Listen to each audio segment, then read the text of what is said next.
I'm not just sorry or regret or wish he hadn't used those words. Tonight, the Archbishop of St. Boniface in Winnipeg is completely disavowing comments made by a Catholic priest.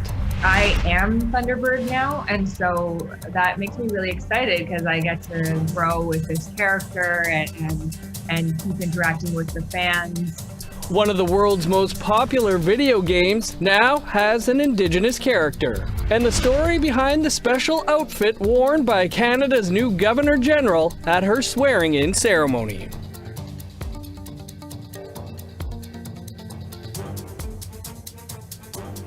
Good evening, I'm Dennis Ward. Welcome to APTN National News. The Archbishop and the Archdiocese of St. Boniface in Winnipeg say they completely disavow comments made by a priest at a service earlier this month. As first reported by CBC Manitoba, Father Rial Forez spoke about First Nations people who loved residential schools and accused survivors of making up lies to get extra money during the settlement process with the federal government.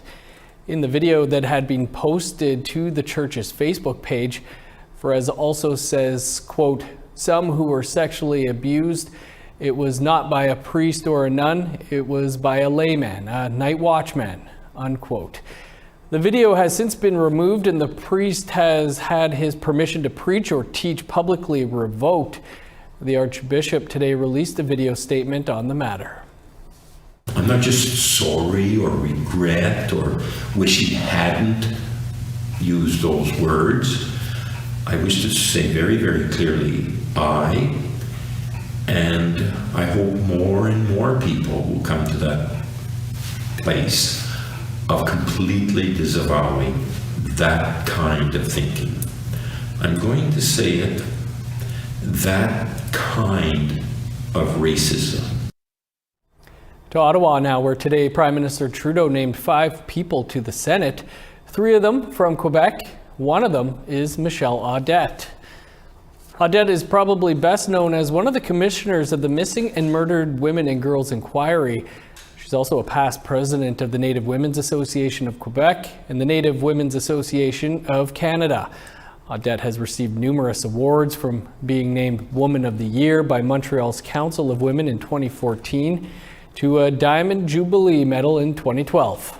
Audette comes from a small Inuit community near Sept-Îles, Quebec. Alberta is lifting most of its remaining COVID-19 measures as cases continue to rise in the province. Health Minister Tyler Shandro says the decision is part of the transition to an endemic response. We're trying to do it in a thoughtful way, in a staged approach based on really important metrics and milestones that were developed that are based on the science and based on the data. Contact tracers will no longer notify close contacts of positive cases and won't have to self-isolate. On August 16th, quarantine will no longer be mandatory for those who test positive. Albertans showing symptoms won't have to be tested, and masks won't be required on public transit, ride sharing, or taxis. Calgary Emergency Room physician Dr. Joe Vipon says he's confused why the Alberta government would remove even more COVID-19 protections. Governments want to make us sick. So what do we do in a liberal democracy? Like, seriously, what's the answer when my children, any child under 12 is at threat? I'm at threat because, you know, as a double vaxxed person, we don't know about waning immunity. We don't know so much about this disease. What do you do when your enemy is your government? Like, and yet the election cycle says you have to wait 2 more years of allowing them to hurt you. When the federal government stumbled upon oil near Norman Wells, it piqued the Crown's interest in making a treaty with the Indigenous peoples in the Northwest Territories.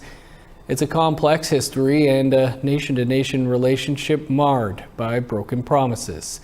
But today, 100 years later, Sahtu Dene are celebrating the intentions of their ancestors. Our reporter Charlotte Moore Jacobs was in Toledo to learn how their commitments were and remain rooted in the land. To understand the foundations of Treaty 11, you must understand the Dene legends. It's very historical and sacred. It's where the story of Yamaria and the three giant beavers starts. And what better place to start than here? Great Bear Rock in Toledo, Northwest Territories. Long ago there was giant animals, and some of them were giant beavers, and they would bother the Dene people of the area, and sometimes capsizing their canoes and stuff, stealing their caches, and just making it more difficult on the Dene people living here in the area. And so the creator sent down two giants, Yamaria and Yamoga. James McPherson shares his culture through tourism and explains how the land is shaped by legends. So Yamaria made his way over here to Bear Rock to watch the river. As you can see, the Bear River down right here. He was watching the river to watch out for the beaver, and as he seen the beaver, he shot some arrows just in front of Toledo, the mouth of the Bear River. And to this day, could be 20,000 years ago, those arrows are still sticking in the ground. Hundreds of people from across the Sawtoo are gathering to celebrate the 100th year anniversary of the signing of Treaty 11. There was no villages before. Everyone was all scattered out on the land, and when everyone come to the gatherings, it was a big thing, and everyone was so welcoming to see each other. And the Musqueam boats arrived. The gunshots happen when the Musqueam boats come in. And then the people of Delaunay arriving to sign the treaty with the people of Toledo. National Chief of the Dene Nation, Norman Yakalaya, remembers his grandmother telling him the story of when his grandfather, Chief Albert Wright, signed treaty. She said he came home and they said the government wants to make treaty, want to make a payment. And my grandmother said that, what's a treaty? And he said, well, when the white men come down the river, we're not to war on them. We're supposed to make them feel welcome and come down the river. It's a friendship. Albert Wright wasn't a chief by birth. Rather, the church and state made him one. And we know that in 1914, they already started working at the Norman Wells oil field. And they soon discovered with the assessment that there's a lot of oil here, and that could help the national debt in Canada. When the treaty party left Ottawa to travel up the Mackenzie River for negotiations, they had already drafted the treaty document. 100 years ago, the people did not know the value of our economic resources on our land. We only wanted to survive in peace, and the federal government, so they made an agreement with not good intentions. It was only for their own selfish needs. But our people, we made the agreement for as long as this land should last. Yakalaya says the Dene intended to fish, to hunt, and to trap. And even as the colonial government imposed restrictions which dispossessed people from the land, the Dene remained strong in the history of the deal they made in peace and friendship. You got the mountain here with the 3 beaver skins. You got the 2 arrows in the Bear River. You got the smokes down here, the river. That's sacred. We're going to protect that. And that's what the elders are talking about. We made that treaty based on those sacred legends. Charlotte Mort-Jacobs, APTN National News, Toledo.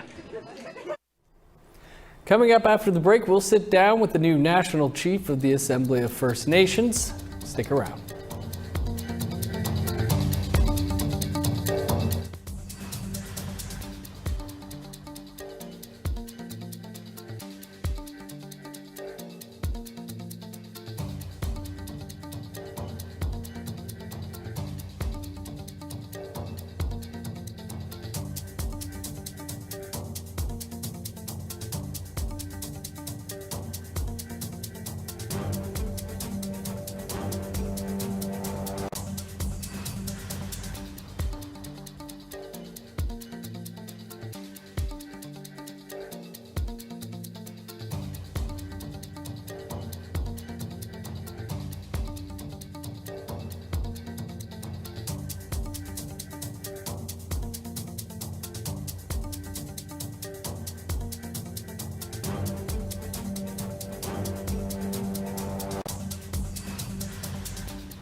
Welcome back. The new AFN National Chief attended her first public event in Ottawa since winning the job earlier this month. Roseanne Archibald was one of a few selected people allowed inside the Senate to witness Mary Simon's historic installation as Governor General. We spoke with the new National Chief earlier. National Chief, thanks for being with us. This was your first center stage political appearance in Ottawa after securing a historic victory yourself. What went through your mind as you watched the ceremony? Well, I certainly felt the significance of it. Being present and watching the first Indigenous woman being installed as the Governor General was really an amazing moment for me to witness. I was happy to be there. Are you concerned at all as the first Indigenous head of a colonial state that expectations on Mary Simon may be too high? I have been asked this a couple of times, and you probably watched her speech. She's quite a force, and I really appreciated that she had a great sense of humor. But one of the things she said was her Inuit name, which translated, I believe, into small, bossy woman, something like that. And I just, for me, when she said that, it signaled to me that she's going to inhabit this role in a different way. And as an Indigenous First Nation woman myself, I know that Indigenous women are relentless, strong, resilient, and I believe that she will inhabit this role in a way that nobody has before her. First Nations have treaties with the Crown that predate Canada. How do you see the treaty relationship working out now that an Inuit is the Queen's representative? The treaty relationship doesn't change. It doesn't change with the Governor General and who's sitting in that particular seat. We certainly want to have a good relationship with the Governor General and want to raise First Nation priorities. We want to talk about the path ahead for healing and particularly true reconciliation, which is what we're working toward, all of us. And I think that the recent recoveries of our little children at the former institutions, which I call the former institutions of assimilation and genocide, has really brought us to a space in history where reconciliation, I think, takes on a more significant meaning for our allies and for non-Indigenous people across Canada. And Mary Simon, Her Excellency, mentioned this in her speech. She talked about the TRC, the calls to action, and the need for healing. You were recently touring the country, visiting First Nations leaders now that you can. How confident are you in your lobbying mandate given concerns about the low voter turnout this time at the AFN among chiefs? Do you mean, does that impact me? Is that your question? Just, how confident are you feeling about your mandate given that there was a low voter turnout at the election?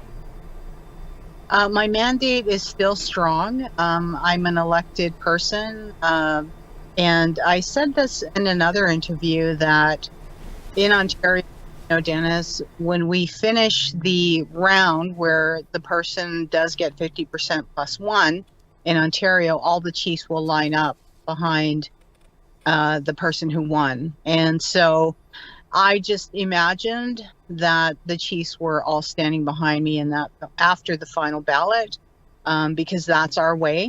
Our way is not the non-Indigenous colonial way. Certainly there's work to do in terms of creating better unity and strength with each other, working together, but I don't see it affecting my mandate at all.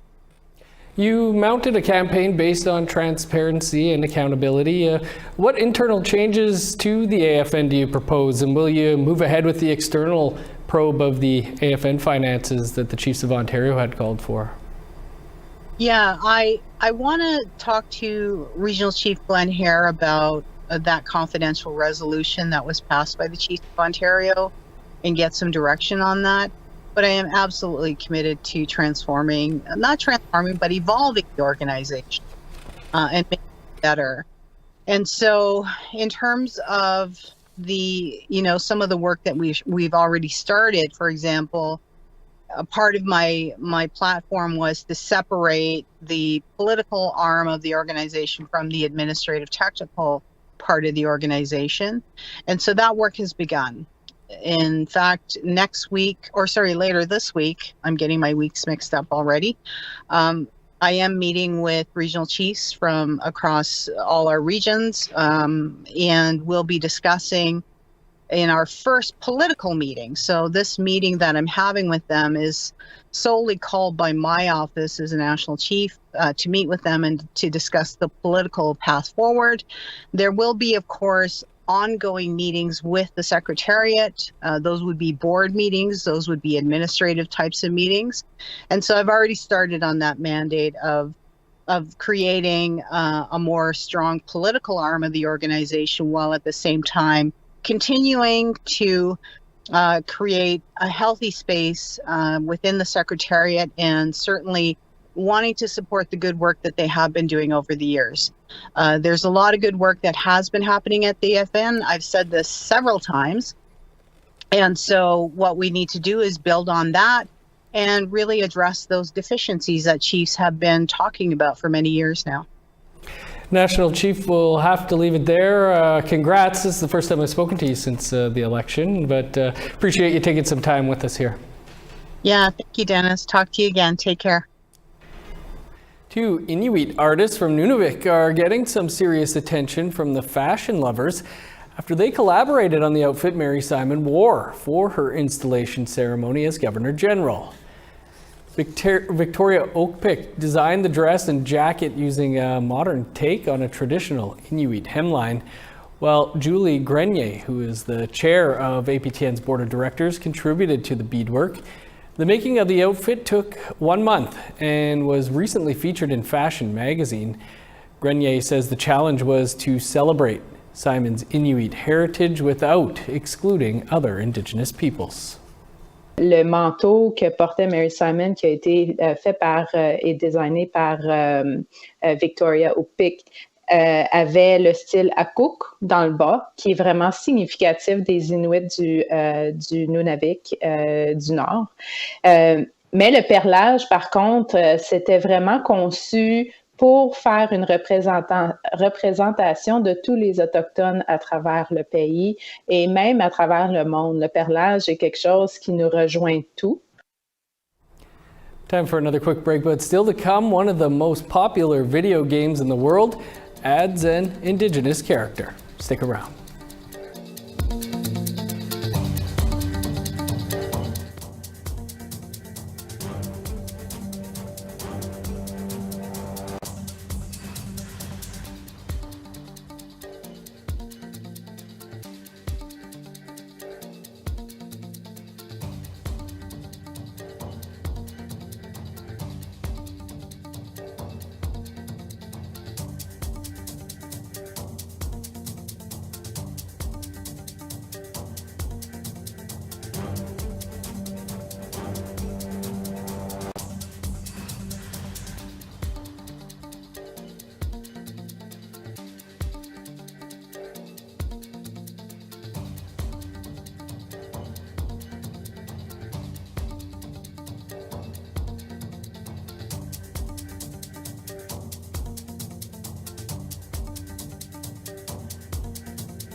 Welcome back. Let's take a look at our photo of the day.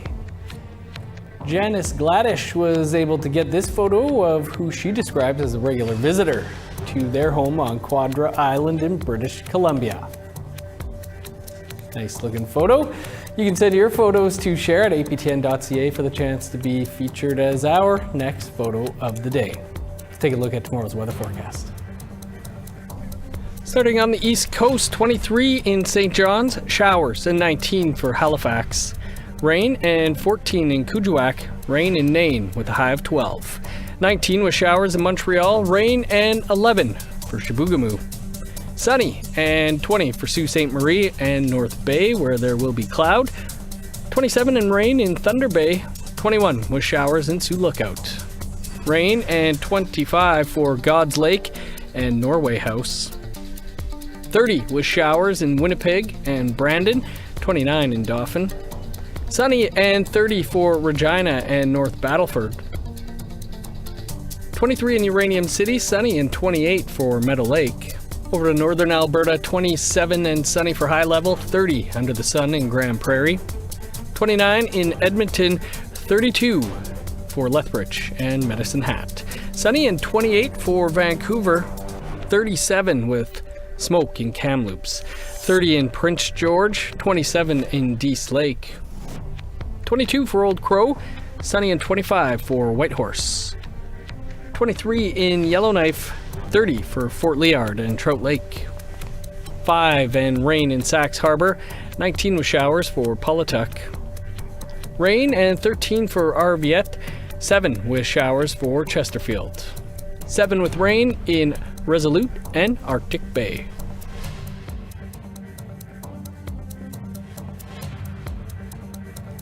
A video game company has added an Indigenous character to one of its most popular franchises, and they base that character off an Indigenous actor's cultural background. With more, here's Daryl Stranger. Tom Clancy's Rainbow Six Siege is one of the most popular video games with millions of players worldwide. It's designed by the Canadian-based company Ubisoft. The online tactical shooter game has recently added a new character called Thunderbird, and she's from the Nakota territories of Saskatchewan. Thunderbird. Preparation, speed, precision. These are essential when it comes to saving lives. They said that whichever actors that they chose would be what they would base the specific cultural heritage of the character on.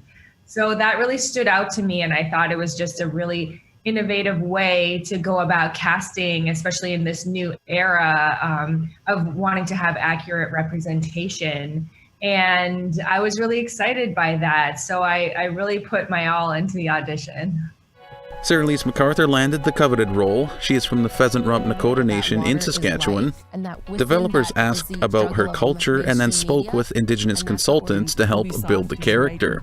I sent them a really long email, and then they said thank you for all the details, and I didn't hear from them for about a couple of months. And when they came back, Ubisoft had gone and sourced their own cultural advisors from Saskatchewan, some of which are related to me, and they worked with them to create the characters. So the creative team at Ubisoft said they wanted to take the time and make sure it was done right.